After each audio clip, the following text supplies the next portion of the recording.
আমিও সহযোগিতা করেছি বিরোধী বিধায়ক। প্রত্যেকের বাড়ি মহিলা সদস্য আছে।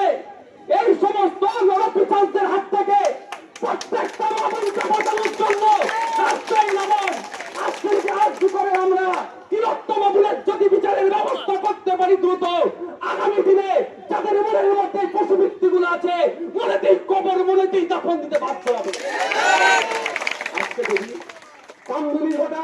কামদুনির ঘটনা যদি সাথে সাথে বিচার পেত, আজকে তিলোত্তমার মতো ঘটনা ঘটতো না। কারণ মনের মধ্যে যাদের এই পশুবৃত্তি গুলো আছে তারা ভয় পেয়ে যেত, ওরে বাবা এইসব কাজ করলি ধরে ফাঁসি দিয়ে দেবে, ধরে জেলে দিয়ে দেবে, যাবজ্জীবন কারাদণ্ড হবে, বাইরে বেরোনো যাবে না।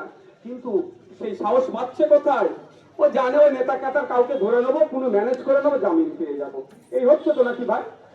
এটাকে শেষ করতে হবে না? তাই শেষ করার জন্য আমি বলবো এখানে দাঁড়িয়ে আসুন, আগিয়ে আসুন। যারা যেরকম ভাবে পারবেন প্রতিবাদ করুন।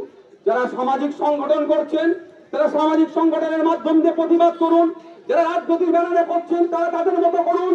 যে ভ্যান চালাচ্ছেন ভ্যান চালানোর সাথে সাথে যে টোটো চালাচ্ছেন তাদের উদ্দেশ্য বলবো, তখন প্যাসেঞ্জার গুলোকে নিয়ে যাচ্ছেন নিয়ে আসছেন তখন আপনি ক্যাম্পেইন করুন। ওই সমস্ত প্যাসেঞ্জারকে প্রতিবাদ করতে উৎসাহিত করুন। যেমন আপনার আমার বাড়িতে নিয়ে আছে, আমার আপনার বাড়ির মেয়ের সুরক্ষা চাই আমাদের। আজকে কাল বিধানসভার মধ্যে আপনারা দেখেছিলেন অপরাজিতা বিল পাস করিয়েছে একটা।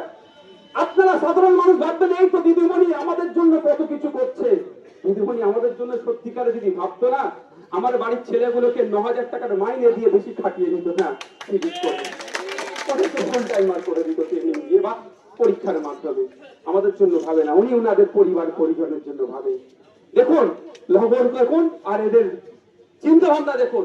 এরা অপরাজিতা বিল বিধানসভায় পাস করিয়েছে, আমিও সহযোগিতা করেছি বিরোধী বিধায়ক হিসাবেও। কেন? ওটা আমার বাড়ির মা, আমার বাড়ির বোনও সুরক্ষিত থাকবে এই বিলের জন্য। যদি এর আগে আমাদের দেশের আইনে আছে, সকালে বিল পাস করাচ্ছেন, সন্ধ্যেবেলায় 21 জন অ্যাডভোকেট লাগাচ্ছে রাজ্যের পক্ষ থেকে। হ্যাঁ ছেড়ে তুমি নিয়ে আসো না, এই অ্যাম্বুলেন্স দিয়ে আছে ছেড়ে দাও।